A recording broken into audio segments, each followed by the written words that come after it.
COVID-19 has significantly changed the way that we travel, and most countries worldwide demand proof of a negative COVID-19 test result before letting you in. Such restrictions have given rise to fraudulent fit-to-travel certificates sold on the black market. At first glance, this negative COVID-19 test certificate would look real enough to most eyes. It has the passenger's personal information and also bears an official logo of one of the most trusted laboratories in South Africa. But this document is actually a fraud. An increasing number of people are buying these certificates prior to traveling, potentially exposing fellow passengers to the danger of contracting the virus. These fake test results have become a growing concern globally, and authorities in South Africa are also beginning to grapple with it, says aviation expert Guy Leach. Of course, just goes ultimately back to the credibility of the South African system of checks and balances. It'll simply make it that much more difficult for South Africans to travel later on if we can't get on top of it. It was the same problem that we had 7 or 8 years ago, when there were a significant number of fake South African passports in circulation. A lot of countries started being a lot more stricter on accepting the South African passport as a travel document. And the same goes here. Fraud-proof certification is absolutely essential. Producing or even attempting to buy a forged certificate is a crime, but this is not stopping people like this 35-year-old traveller. We'll call him Ray.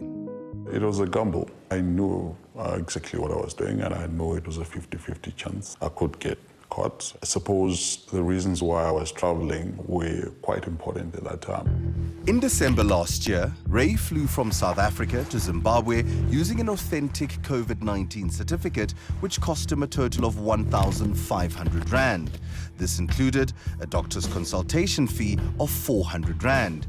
But an unexpected emergency involving his son compelled him to turn to the black market to purchase a fake COVID-19 test document for his trip back into South Africa.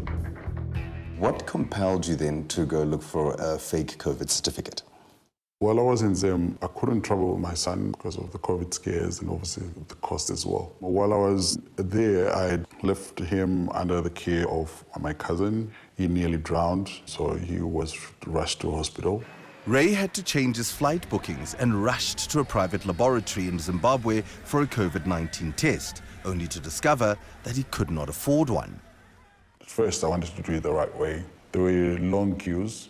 They were not sure when I would get the results. The security guard overheard me asking all these questions. He came to me and says, hey, you know what, I can help you for half the price. I can get you a proper test result in 2 hours if you give us $30. That's about 450 Rand, which helped him secure an early trip back to South Africa. Got the test results, certificate from him, paid him, and I was out. I was due to travel later that evening.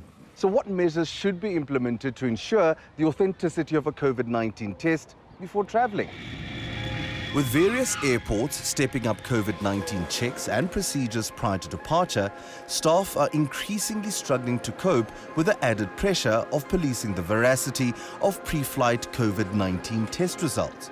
Airport staff are sometimes unable to tell whether additional COVID-19 paperwork presented by travellers is genuine. Ray's last-minute forged document gave him no problems at the Robert Mugabe International Airport, where he departed. As I was going through to immigration, somebody stopped me. I said, can I please see your COVID results? Then I was thinking, oh, okay, I think this is it now. He looked at it for a few seconds and he let me go. He was also successful in fooling security staff when he arrived at the OR Tambo International Airport, he says. Leach says such crime could be avoided if South Africa implements an integrated authentication system that is on par with the rest of the world. It requires an enormous amount of integration with many other different sources. For instance, with the laboratories on the one hand, ID sources with databases. It's incredibly complex to create a digital system like this. Personal travel is not the only reason why people buy fake certificates. This 38-year-old cross-border truck driver with 12 years experience under his belt buys his for work purposes. We call him Sipho. Kule company lesebenza kuyo sinokusenza izimo South Africa, Zimbabwe. Sometimes besinokuyenza Zambia. Despite crossing borders regularly, Sipho has never tested for COVID-19. He blames this on his employer, who he says is reluctant to pay for his tests. And so, he goes for the cheapest option, a fake, fit-to-travel test certificate that will not break the bank. Before certificate, it was 200. Maramandi was told only 150, 100 rand, competition. Multi-competition, it means you can get it anywhere now. Yeah. Home Affairs Minister Aaron Motsoaledi says cross-border drivers like Sipho could be arrested and charged with fraud, in addition to a 5-year ban from entering South Africa. We have caught a large number of people and returned them. You could easily suspect when a certificate is fake, and the people in Port Health are trained to try and recognize certificates that are legitimate and authentic. You just phone the laboratory and find that it does not exist.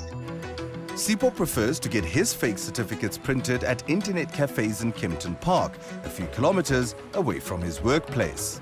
When I'm nje ukhuluma na nika lento le ayifuna kama nani bese uyakwenzela printela lento le. As long as travel restrictions remain in place due to the pandemic, it is highly likely that production and sales of fake certificates will prevail. With the help of an operative, Carte Blanche went undercover at one such establishment at Voortrekker Road in Kempton Park and found a man who was eager to help. It's valid for long. It is for purpose. It is for one person. For flying out. Moments later, a fake COVID-19 certificate is printed out for 200 rand. The fraudulent certificate our operative received has a logo from Ampath as well as a contact number of the alleged patient. So we found a number on this fake COVID-19 certificate. We don't know who it belongs to, and this person might also not be aware that their number is being used for fraudulent means. So let's give it a call and see who we get on the other side. You have reached the voicemail right service. Goodbye. No surprises there. Fraudulent certificate, obviously a fraudulent number. Upon inspection, Ampath CEO Dr. Forder identified some of the red flags that suggest the document is fake. We condemn it in the strongest possible terms. It's become quite prevalent out there, and that's of major concern. So the fraudulent document contains an old logo in the right-hand top corner. We've changed that logo now to reflect the new Ampath logo, which is in the top left-hand corner. Then the second thing is that just beneath what's called the referring doctor is a URL address, and next to that is a verification code. Now that is only printed from our database. So the fraudulent report does not have that URL address or that verification code on it because they can't copy that. Dr. Forder says that Ampath has a centralized database app that allows effortless cross-checking, but not everyone has embraced it. How accessible then is your system? From the patient point of view, the easiest and best way is via our patient app that anybody can download. There's a process where it's verified. Once you download the report from the app, that cannot be changed. At this stage, there are a lot of people, including the border authorities, who won't accept the app as a report. They want a printed document. And once you print a document is when it becomes easy to change. Employers and possibly even the border authorities need to consider whether they will accept an electronic report. After we were certain of the business's clandestine operations, we went back on another day to confront the owner. Why are you guys making fake COVID-19 certificates? We have you on camera selling fake COVID-19 certificates. You know that is illegal. Why did you start doing it? You want to make quick money? No, that's not. How long have you been doing it for? Last week. In December, you were saying you're very busy, people getting fake certificates from you. By December? Yes. On camera, we have it. What you're doing is illegal. 100%. So let's stop with that. 100%. You're putting people's lives in danger, Please. and people can die because of this. So fortunately, when we got here, we found the owner, and he claims that he didn't know that this activity was happening here at his shop. But he's spoken to his brother, who says he's the one that was doing it, and hopefully they've promised to stop what they're doing. It's impossible to quantify how much test result fraud is already taking place, but such establishments show the extent to which criminals are taking advantage of the system.